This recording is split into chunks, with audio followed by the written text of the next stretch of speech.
भारत के अंदर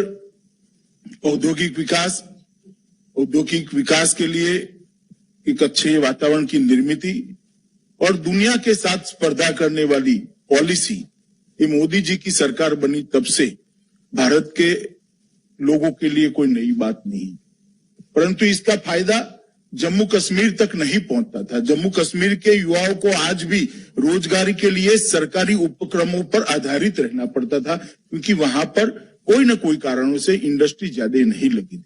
सबसे बड़ी इसमें अगर कोई हर्डल था तो धारा 370 और 35A था।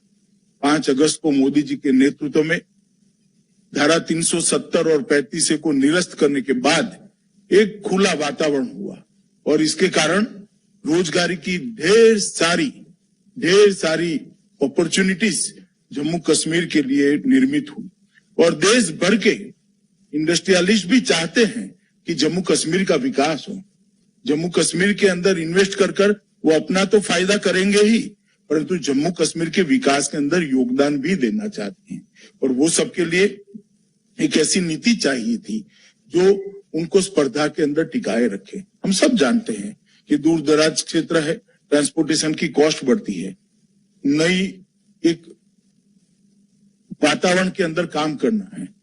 अब इस सब का रिस्क फैक्टर कोई भी व्यापारी, कोई भी इंडस्ट्रियलिस्ट गिनेगा, वो बहुत स्वाभाविक है, मगर इस इंडस्ट्रियल पॉलिसी ने सभी चीजों का एक साथ दे दिया है। जीएसटी में 300% तक का रिफंड, प्लांट एंड मशीनरी के इन्वेस्टमेंट का 300% रिफंड और 10 साल की अवधि तक। मैं मानता हूं देश में सबसे आकर्षक औद्योगिक पॉलिसी कहीं पर है तो यहीं पर है। प्लांट एंड मशीनरी के लिए पूंजीगत ब्याज के लिए भी सहायता का प्रावधान अंदर किया है, वर्किंग कैपिटल के लिए भी सहायता का प्रावधान किया है और कैपिटल इन्वेस्टमेंट पर सब्सिडी का भी प्रोविजन अलग अलग क्षेत्र से 7.5 करोड़ 5 करोड़ से लेकर 15 करोड़ तक के अलग अलग प्रोविजन किए हैं।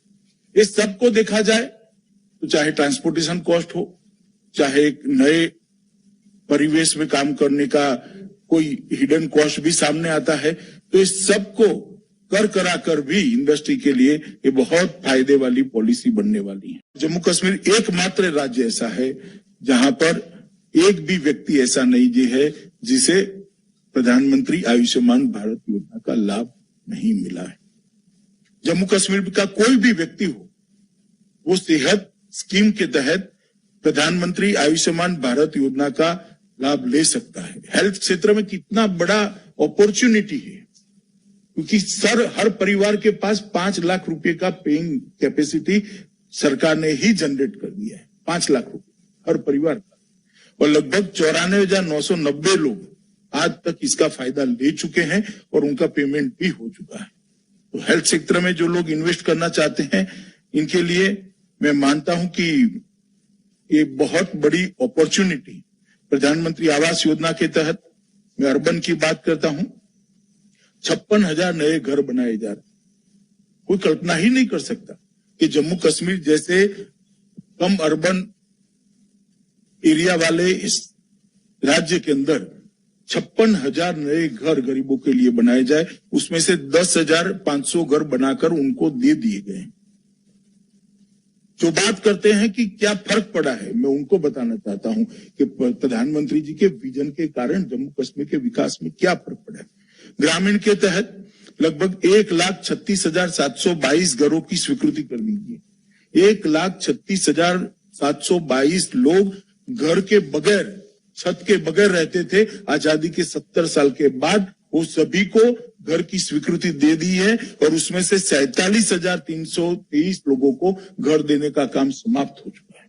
जो पूछना चाहते हैं क्या फर्क पड़ गया है, उनको मैं बताना चाहता हूं, ये फर्क पड़ गया। 70 साल में आपने लगभग 2,20,000 लोगों को घर भी नहीं दे पाए थे, 2,20,000 लोगों को शौचालय नहीं दे पाए थे, 2,20,000 परिवारों को आप बिजली नहीं दे पाए थे, 2,20,000 से ज्यादा परिवार पूरे जम्मू कश्मीर को स्वास्थ्य की सुविधाएं नहीं दे पाए थे। नरेंद्र मोदी जी ने 2-3 साल के समय के अंदर इस सभी चीजों को पूरा किया है। ये परिवर्तन आया है जम्मू कश्मीर।